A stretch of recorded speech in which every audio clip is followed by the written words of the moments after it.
Hello बच्चों, let's see this question. The question says which of the following is the correct order for electron gain enthalpy। और यहाँ हमारे पास चार option दिए हुए, उनमें हमें ऑर्डर दिया हुआ है, हमें बताना है कौन सा ऑर्डर करेक्ट होगा फॉर इलेक्ट्रॉन गेन एंथैल्पी। सो देखो, जो इलेक्ट्रॉन गेन एंथैल्पी होती है वो क्या होती है? It is the amount of energy, इसे हम कैसे कह सकते हैं, the amount of energy produced when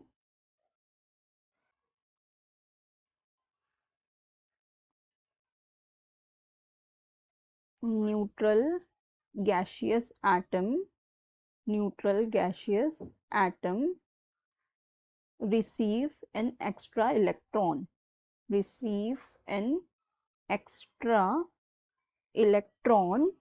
to form gaseous anion, negative ion और एनायन। ठीक है, सो इसका मतलब कि अमाउंट ऑफ एनर्जी जब कोई एक न्यूट्रल एटम इलेक्ट्रॉन को एक्सेप्ट करके नेगेटिव आयन बनाए, वो एनर्जी जो प्रोड्यूस होती है उसे हम इलेक्ट्रॉन गेन एंथैल्पी कहते हैं। ठीक है, मतलब कि कौन कितना रेडीली, कितना जल्दी इलेक्ट्रॉन को एक्सेप्ट कर पाएगा। ठीक है, अब देखो हमारे पास यहाँ पे जो दिए हुए हैं एटम्स, उनकी अगर हम बात करें तो ये कुछ इस तरह से होंगे। हमारे पास है फ्लोरीन और यहाँ पे आएगा क्लोरीन। ठीक है, यहाँ पे देखो हमें कौन सा दिया हुआ है, फॉस्फोरस दिया हुआ है, ऑक्सीजन दिया है, सल्फर दिया है, फ्लोरीन दिया है। ठीक है, ये इस तरह से होंगे हमारे पास, ये ग्रुप 15, 16 और 17 के एलिमेंट। अब देखो यहाँ पे होता क्या है, जैसे जैसे हम डाउन द ग्रुप जाते हैं, एटम का साइज क्या हो रहा है, इंक्रीज हो रहा है, और जो इलेक्ट्रॉन एफिनिटी है वो क्या होती है, डिक्रीज होती है। इलेक्ट्रॉन एफिनिटी मतलब ओके इलेक्ट्रॉन को, वही जो इलेक्ट्रॉन लेना।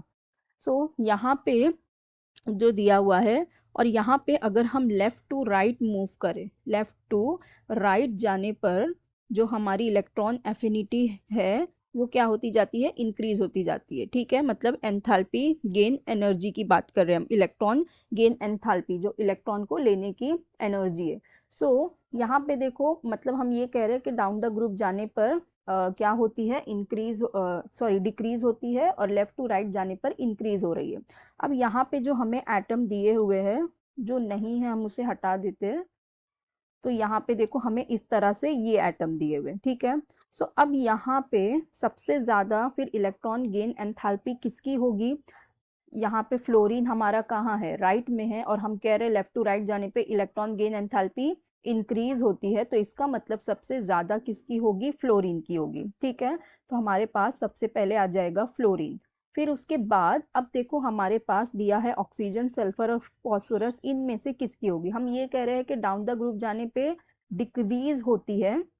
ठीक है, डाउन द ग्रुप जाने पे डिक्रीज होती है, तो इसका मतलब किसकी होनी चाहिए, ऑक्सीजन की। लेकिन ऐसा होता नहीं है, क्यों? क्योंकि यहाँ पे एक एक्सेप्शन आ जाता है, ये जो हमारे सेकंड पीरियड के एटम है और ये हमारा थर्ड पीरियड है। तो सेकंड से थर्ड पीरियड जाने पे यहाँ एक एक्सेप्शन ये होता है कि जो हमारे सेकंड पीरियड के एटम हैं ये बहुत ही स्मॉल साइज होते हैं। ठीक है, ये बहुत ही छोटे होते हैं, जिनकी वजह से क्या होता है कि अगर हम इनमें एक्स्ट्रा इलेक्ट्रॉन ऐड कर दे, अगर हम इनमें एक्स्ट्रा इलेक्ट्रॉन को ऐड करवा दे, तो यहाँ पे बहुत ज़्यादा इलेक्ट्रॉन का रिपल्शन देखने को मिलता है। सो जिसकी वजह से इनकी जो इलेक्ट्रॉन एफिनिटी है वो बहुत ही कम हो जाती है, ये इलेक्ट्रॉन जल्दी एक्सेप्ट नहीं कर पाते। सो यहाँ पे ऑक्सीजन और सल्फर के बीच में किसकी ज़्यादा होगी, सल्फर की। क्यों? क्योंकि ये थर्ड पीरियड में है और ऑक्सीजन हमारा सेकंड पीरियड में, तो यहाँ पे इलेक्ट्रॉन इलेक्ट्रॉन का रिपल्शन होगा। तो सेकंड हमारे पास आ जाएगा सल्फर, फिर उसके बाद आएगा हमारे पास ऑक्सीजन, और लास्ट में फिर हमारे पास आएगा फॉस्फोरस, क्योंकि ये कहाँ पे है, ये ज्यादा लेफ्ट की तरफ है फॉस्फोरस। तो ये करेक्ट ऑर्डर हो जाएगा हमारा। या तो हम इसे इस तरह भी लिख सकते हैं, phosphorus will be smaller than oxygen, will be smaller than sulfur, will be smaller than fluorine. तो ये हमारा करेक्ट ऑर्डर हो जाएगा। हमारे फर्स्ट ऑप्शन में देखो यही दिया हुआ है, phosphorus will be less than oxygen, will be less than sulphur, will be less than fluorine, यही हमें यहाँ पे मिला, तो हमारा करेक्ट ऑप्शन हो जाएगा option A. So I hope you understood it well. Best of luck. Thank you.